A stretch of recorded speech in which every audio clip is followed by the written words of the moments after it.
কোনো সন্দেহ নেই আমেরিকা হচ্ছে সামরিক সক্ষমতায় অনেক বেশি, কিন্তু এই সামরিক সক্ষমতার একটা আমেরিকার একটা দুর্বল দিক হচ্ছে তারা ওই যে শীতল যুদ্ধের সময় রাশিয়া অর্থাৎ সোভিয়েত ব্লককে মানে ওয়ারশো প্যাক্টভুক্ত দেশগুলোকে শত্রু কল্পনা করে তাদের যুদ্ধ পরিকল্পনা করেছিল, যুদ্ধ সরঞ্জামাদি ওই লাইনে তৈরি।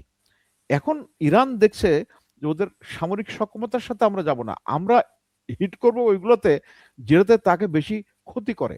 যেমন তারা এই যে আপনি দেখেন হরমুজ প্রণালী বন্ধ করে দিয়েছে, যদিও পুরোপুরি বন্ধ করে নাই, এখানে যাচ্ছে চীনের ইয়ে যাচ্ছে, এবং আপনার মজার ব্যাপার হচ্ছে ওই জায়গায় কেউ জাহাজ নিতে সাহস পাচ্ছে না, ইন্স্যুরেন্স বেড়ে গেছে আপনার 600% ইন্স্যুরেন্স বেড়ে গেছে। তাহলে মানে ক্যারিং কস্ট কত হয়ে যাবে চিন্তা করে দেখেন। সো এই সমস্ত কারণে ওরা অর্থনৈতিকভাবে যে জায়গায় আঘাত করলে আমেরিকা আপনার ক্ষতিগ্রস্ত বেশি হবে সেই জায়গাটাকে বেছে নিয়েছে। সুতরাং ইরানের এই কৌশলটাকে আমি সমর্থন করি। আর একটা ছোট্ট তথ্য দিই আপনাকে, যে প্রথম হচ্ছে ইরান আপনার চীন এবং রাশিয়ার কাছ থেকে সাহায্য চায়নি, যে আমরা আছি, আমাদের যে সমস্ত তথ্যগুলো দরকার, আমাদের যেভাবে ওই ইকুইপমেন্টদের দরকার সেগুলো আপনারা করেন।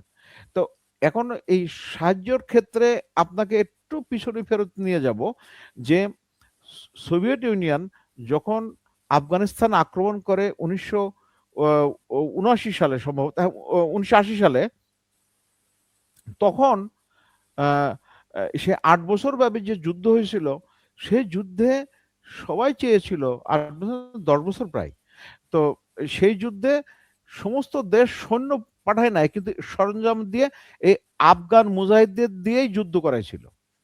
ভিয়েতনামে আপনি দেখেন আমেরিকা ছিল, তখন লক্ষ্য ছিল যাতে ওই মানে ফাঁক পড়ে, যাতে ফান্দে পড়িয়া বগা কাঁদে এরকম একটা অবস্থায় আমেরিকাকে সরি সোভিয়েত ইউনিয়নকে ওই জায়গায় ফেলেছিল। আবার এই একই পদ্ধতি এই সোভিয়েত ইউনিয়ন চীন অনুসরণ করেছিল আমেরিকাকে মানে চারিদিক থেকে ধরার জন্য, সেটা হচ্ছে ভিয়েতনামে।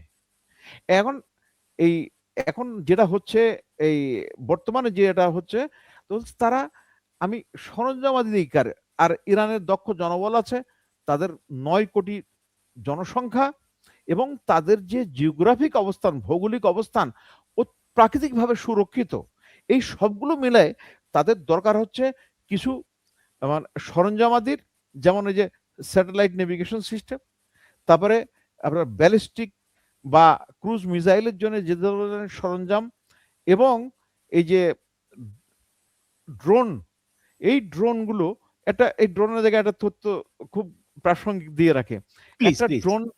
একটা ড্রোন তৈরি করতে খরচ হয় 20 থেকে 50,000 ডলার, আর একটা ড্রোনকে ফেলার জন্য আপনার কোন কোন ক্ষেত্রে 10-11টা পর্যন্ত ইন্টারসেপ্টর মিসাইল ব্যবহার করা হচ্ছে। একটা মিসাইলের দাম মানে প্রায় $2 মিলিয়ন বা মিলিয়ন ডলার। তাহলে একটা ড্রোন যেটা আমি 50,000 যদি ধরি, সেই জায়গায় সেটাকে ডাউন করার জন্য ব্যবহার করা হচ্ছে, আপনি যদি 10টা ধরেন তাহলে $10 মিলিয়ন। এবং এই আর এই এন্টি মানে এয়ার ডিফেন্সের যে সমস্ত মিসাইলগুলো, সেগুলো অনেক ব্যয়বহুল, তো বললামই দামের কথা, কিন্তু ওগুলো তৈরি করতে সময় লাগে। সুতরাং এই মুহূর্তে আমেরিকা একটা সংকটে আছে, যেটা তারা স্বীকার করছে না। যারা ইউক্রেন যুদ্ধের সময় প্রচুর এই ধরনের এন্টি এয়ার ডিফেন্সের জন্য তারা সরবরাহ করেছিল, আবার ইসরায়েলের জন্য বিভিন্নভাবে সরবরাহ করতেই আছে। তো এখন তারা মানে এই যে দক্ষিণ কোরিয়া এবং জাপানে তাদের যে ধরনের স্টক আছে, সেইগুলোকে এখন এই সেক্টরে আনার চেষ্টা করছে, অর্থাৎ এই থিয়েটারে মানে মধ্যপ্রাচ্যে আনার চেষ্টা করছে। সুতরাং তারা এই দিক দিয়ে একটা বড় সংকটে আছে। জি, ইসরায়েলের যে এয়ার ডিফেন্স সিস্টেম ছিল, এটা নাকি বিশ্বের শ্রেষ্ঠ এয়ার ডিফেন্স সিস্টেম, কিন্তু তাদের সে আত্মবিশ্বাস ভেঙে গিয়েছে। আমরা দেখলাম যে হর হামেশাই কিন্তু ইসরায়েলে ইরানের মিসাইল গিয়ে আঘাত হানছে, এবং সাবেক একজন মার্কিন গোয়েন্দা একটু আগে বলেছেন একটা সাক্ষাৎকারে যে ইসরায়েলের প্রধানমন্ত্রী বেনিয়ামিন নেতানিয়াহুর বাসায় নাকি ক্ষেপণাস্ত্রের আঘাত এনেছে, এবং এতে তার আপন ছোট ভাই মারা গিয়েছেন সেই ক্ষেপণাস্ত্রের আঘাতে, যেটা একজন মার্কিন সাবেক গোয়েন্দা তিনি বলেছেন। এবং আপনি দেখেন যে সাইপ্রাস স্বাধীন হয়ে যাওয়ার পরে কিন্তু সাইপ্রাসে একটা ব্রিটিশ ঘাঁটি রয়ে গিয়েছিল। তো সেই ঘাঁটিতে যদিও ইরান অস্বীকার করেছে, বাট বলা হয় যে একটা মিসাইল গিয়ে আঘাত এনেছে, এবং সাইপ্রাসের মানুষজন বলতেছে যে যদি এই মিসাইল ইরান মেরেও থাকে, এটা কিন্তু সাইপ্রাসের সাধারণ মানুষকে মারে নাই, মারছে ওই ব্রিটিশ ঘাঁটিটাকে। সুতরাং আমাদের সাইপ্রাসে আর কোনো ব্রিটিশ ঘাঁটি থাকা চলবে না, এই ঘাঁটিকে সরে যেতে হবে। সাইপ্রাসের জনগণ কিন্তু বুঝতে পেরেছে। এখন এই গালফ কান্ট্রির জনগণ যদি বুঝতে পারে যে ইরান আসলে আমাদেরকে হামলা করেনি, হামলা করেছে ওই মার্কিন ঘাঁটিকে, যেই মার্কিন ঘাঁটিকে আমরা আমাদের দেশে জায়গা দিয়েছি। এবং সবচেয়ে বড় সমস্যা হচ্ছে কি জানেন, এই সৌদি আরব তারপরে গালফ কান্ট্রিগুলো কিন্তু এই গণতন্ত্রকে ভয় পায়, কারণ ওরা তো রাজতন্ত্র, ওরা মনে করে যে যদি জনগণ জেগে ওঠে। তো এইসব বিভিন্ন ভয় তো আছে। আপনি নিজে একটু আগে বললেন যে ইরান খুব সস্তায় ড্রোন তৈরি করতে পারে, 50,000 টাকা একটা ড্রোন তৈরি করে, যেখানে ইন্টারসেপ্ট করতে $2 মিলিয়ন ইন্টারসেপ্টর ছড়তে হয়, তাও অনেক সময় কাজ হয়, অনেক সময় কাজ হয় না। এখন আপনার কাছে আমার প্রশ্ন যে এই যে বিশাল ব্যয়, এই যে আমরা দেখলাম যে ডেইলি 100 মিলিয়ন ডলার ডেইলি খরচ হচ্ছে যুদ্ধে, বিশাল অঙ্কের একটা খরচ। এই খরচটা আসলে কতদিন ধরে এই যুদ্ধ পরিচালনা করা সম্ভব? আমরা যদি আসলে মানে কনক্লুশনে যাই যে আমাদের যে শিরোনাম করেছিলাম যে কিভাবে এই যুদ্ধটা শেষ হবে। এখন ডোনাল্ড ট্রাম্প প্রথমবার বলেছে 1 সপ্তাহ, আবার বলে 2-3 সপ্তাহ, আবার বলে 5-6 সপ্তাহ লাগতে পারে। আবার আজকে একটু আগে বললো একটা সাংবাদিকের কাছে যে খুব শীঘ্রই শেষ হয়ে যাবে, তাদের কোনো নেভি নাই। এখন নেভি না থাকলে তারা হরমুজ দখল করে রাখলো কেমনে, আমি তা বুঝি না। তাদের কোনো নেভি নাই, তাদের এয়ার সিস্টেম নাই, তাদের কিচ্ছু নাই, দেশ ধ্বংস হয়ে গিয়ে। সুতরাং এই যুদ্ধ আর বেশি দিন স্থায়ী হবে না। এখন এই যুদ্ধটা আসলে ঠিক কতদিন আমেরিকা চালিয়ে নিতে পারবে বলে আপনার মনে হয়? মানে যুদ্ধটা কিভাবে শেষ হতে পারে?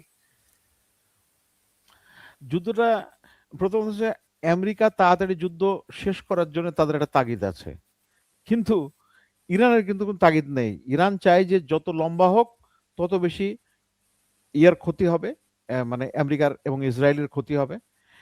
এবং এখানে আরেকটা জিনিস খুব আলোচনায় আসছে এর মধ্যে, সেটা হচ্ছে কি, এই যে নতুন যে বিশ্ব ব্যবস্থা, সেটাই এই যুদ্ধটা একটা বড় অনুঘটক হিসেবে কাজ করতে পারে। দর্শক শ্রোতা মণ্ডলীকে আমি জানিয়ে রাখি যে আমেরিকা সেকেন্ড ওয়ার্ল্ড ওয়ারের আগে তারা পৃথিবীর বিভিন্ন ক্ষেত্রে তাদের অবস্থানটা অত শক্ত ছিল না। সেকেন্ড ওয়ার্ল্ড ওয়ারের পরেই আমেরিকার অবস্থানটা সারা বিশ্বে 1 নম্বর অবস্থানে চলে আসে। তো এই যে যুদ্ধের যে খরচ মেটাতে গিয়ে ব্রিটেনের মতন সাম্রাজ্য তারা আস্তে আস্তে ক্ষয়ে যায়, সব তাদেরকে কলোনিগুলো ছেড়ে দিতে হয়। এবং তৎকালীন ব্রিটিশ প্রধানমন্ত্রী এই অর্থনৈতিক মানে চাপ সামাল দিতে না পারার কারণে উইনস্টন চার্চিল সেকেন্ড ওয়ার্ল্ড ওয়ারের মতো যুদ্ধে ব্রিটেনকে জয় করার পরেও নির্বাচনে উনি হেরে গেছিলেন। পরে অবশ্য আরেকবার উনি নির্বাচিত হয়েছিলেন। তো এই অর্থনৈতিক যে ব্যাপারটা আসছে সেটা কিন্তু দারুণভাবে হিট করবে। এই আপনার অনুষ্ঠানে মানে ঢোকার আগে আমি একটু CNN, sorry, Al Jazeera follow করছিলাম। আমেরিকায় যেখানে যুদ্ধ থেকে বহু দূরে অন্য মহাদেশে, সেখানে তাদের এই আপনার পেট্রোলের দাম বেড়ে গেছে। ওরা বলে গ্যাসোলিনের দাম আপনার বেশ কিছু বেড়ে গেছে, প্রায় 10 না 15% বেড়ে গেছে। মানে খোদ আমেরিকাতেই পেট্রোলের দাম বেড়ে গিয়েছে। জি জি জি বেড়ে গেছে। এবং এই যে যুদ্ধ কবে শেষ হবে সেটার পিছনে আপনি দেখছেন ইউরোপিয়ান ইউনিয়নের ভুক্ত এখন দেশগুলো ক্রুড অয়েলের দাম কত? মানে এখন ব্যারেল প্রতি এবার 100, $100 হয়ে গেছে। এটা কি আমি ধরলাম $200 হতে $100। পারে খুব শীঘ্রই? $200 হতে পারে খুব শীঘ্রই, মানে এভাবে এ- চললে। এইটা যদি যুদ্ধ দীর্ঘস্থায়ী হয়, আরো যদি লম্বা সময় যায়, তাহলে আপনার এটার দাম আপনার কোন কোন জায়গায় গিয়ে ঠেকবে সেটা বলা মুশকিল। এবং এটা আপনার 2022 সালের ফেব্রুয়ারি মাসের 22 তারিখে যখন আম, রাশিয়া রাশিয়া ইউক্রেন আক্রমণ করে। ইউক্রেন আক্রমণ করলো, তখন কিন্তু এই বোধহয় 80-র নিচে ছিল আপনার দাম। কারণ তার সেটা ছিল এই যে তেলের যে মানে উৎস, এবং তেল সরবরাহের যে লাইন সেটার থেকে অনেক দূরে। রাশিয়ার যে তেল আছে ঠিক আছে ওই লাইনে থাকলো, বাকি তেল সরবরাহ এবং উৎস ক্ষতিগ্রস্ত হয় নাই। কিন্তু এবার হচ্ছে কতগুলো দেশ ক্ষতিগ্রস্ত এবং তেল রুটটা দারুণভাবে ক্ষতিগ্রস্ত। আরেকটা জিনিস আপনার খুব গুরুত্বপূর্ণ এখানে বলা দরকার আমি মনে করি, আমেরিকানরা অনেকগুলো এই যে মানে আপনার ডাটা সেন্টার স্থাপন করেছিল ইউএইতে এবং মধ্যপ্রাচ্যের আরো দু একটা ও দেশে বোধহয়। হ্যাঁ, হ্যাঁ, হ্যাঁ। হ্যাঁ, এবং সেইটা কিন্তু গেছে গা আমি আপনার। শুনলাম অ্যামাজন ডাটা সেন্টার নাকি ধ্বংস হয়ে গিয়েছে। জি, জি, জি, জি, জি, জি, জি। এবং এইটাই হচ্ছে আপনার এই যে ইরানি আক্রমণের সফলতা। এটা অনেকে বুঝতে পারছে না যে এর তাৎপর্য এবং আমেরিকার অ্যামাজনের ডেটা সেন্টার যে কত গুরুত্বপূর্ণ এবং সেখানে আরবরা কত বিনিয়োগ করছে আমি জানি না, আল্লাহ তালাই জানেন। তো সেগুলো ধ্বংস হয়ে গেছে। সো এইভাবে তাহলে আপনি যদি খেয়াল করে দেখেন তেলের দাম বেড়ে গেছে যেটা আমেরিকার পক্ষে যাচ্ছে না। বিশ্বে একটা মানে আপনার মন্দা ভাব চলে আসবে, অর্থনৈতিক মন্দা আসবে যেটা আমেরিকার পক্ষে যাবে না। ইউরোপ দারুণভাবে ক্ষতিগ্রস্ত হবে কারণ তারা এই মধ্যপ্রাচ্যের তেলের উপরে দারুণভাবে নির্ভর করে। ইউরোপের সবচেয়ে বড় অর্থনীতি হচ্ছে জার্মানি, তারা তেল আমদানি করে। আর জার্মানি নিজের পায়ে নিজে কুড়ুল মারছে এই যে রাসায়ন গ্যাস বন্ধ করে দিয়ে। এখন আপনি দেখেন যে ইউরোপের যে বড় কার ইন্ডাস্ট্রি যেটা ইউরোপে জার্মানিতে অবস্থিত সেটার অবস্থা খুব খারাপ। এই মার্কেট দখল করে নিচ্ছে আপনার ওই যে আপনার চাইনিজ ইলেকট্রিক ভেহিকল, কারণ কনজিউমাররা চাই। এখানে এখানে অনেকেই বলতেছে যে যুদ্ধটা আমেরিকা ইসরায়েল বনাম ইরান হলেও আসলে এই যুদ্ধটা পরোক্ষভাবে আসলে আমেরিকা চীনের বিরুদ্ধেই করতেছে। কারণ চীন আগে ভেনিজুয়েলা থেকে সস্তায় তেল কিনতো, ভেনিজুয়েলাটা বন্ধ করে দিছে। এখন যদি ইরানের কাছ থেকেও চীনকে তেল কিনা বন্ধ করতে পারে তাহলে চীনের মতো এত বিশ্বের অন্যতম বৃহত্তম ম্যানুফ্যাকচারিং দেশ তারা সবকিছু বন্ধ হয়ে যাবে। কারণ চীন তো আর তেল উৎপাদন করে না, চীনের তেল নাই। তো আপনার কি মনে হয় যে আসলে চীনকে শিক্ষা দেওয়ার জন্যই মূলত মানে যুদ্ধের অনেক উদ্দেশ্য আছে বাট এটাও আরেকটা উদ্দেশ্য? মানে এখানে শুধু চীন না, এখানে আপনাকে অনেক মোবারকবাদ যে এই পয়েন্টটা নিয়ে আসছেন। চীন, রাশিয়া এবং ইরান এই ৩ টে দেশ মিলে একটা অর্থনৈতিক এবং এটা স্ট্র্যাটেজিক একটা ত্রিভুজ তৈরি করেছে। সেই যেহেতু এই ত্রিভুজের একটা অংশ